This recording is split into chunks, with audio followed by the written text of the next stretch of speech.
ఏమైనాడు? ఎక్కడికి వెళ్ళాడు? మహారాణి, అన్ని మందిరాలు ఉద్యానవనాలు వెతికాం, ఎక్కడా కనిపించలేదు. కనబడలేదా? ఏమైనాడు? ధ్రువ, ఎక్కడున్నావు నాయనా? ఏం జరిగింది? మహారాజా, మహారాజా, నా ధ్రువుడు కనిపించటం లేదు.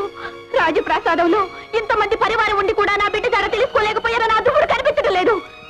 సురకి, నువ్వే నా బిడ్డ నా నుంచి దూరం చేశావు.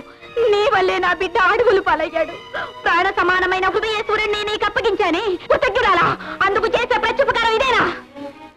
నువ్వు కావాలనుకుంటే నువ్వు ఆశించిన ఆ మహారాజు పదవి నేనే సంతోషంగా ఉత్తముడికి ఇప్పించుండేదాన్ని. కానీ నోరు లేని నా బిడ్డ మనసు నొప్పించి అన్యాయంగా నా బిడ్డను దూరం చేశావే. ఆనాడు నా బిడ్డను మహారాజు వడ నుండి కిందకు లాగి పడవేయకపోయినట్లయితే ఈనాడు విరక్తితో అందరిని విడిచి వెళ్ళేవాడా? చాలించండి మీ నిందలు. మరింత ఘోరం ఎందుకు చేశావు? నా బిడ్డను ఎందుకు వెళ్ళగొట్టావు? ఇంత అన్యాయం ఎందుకు చేశావు? నేను నీకేం అపకారం చేశానమ్మా? నేను నీకేం అపకారం చేశాను?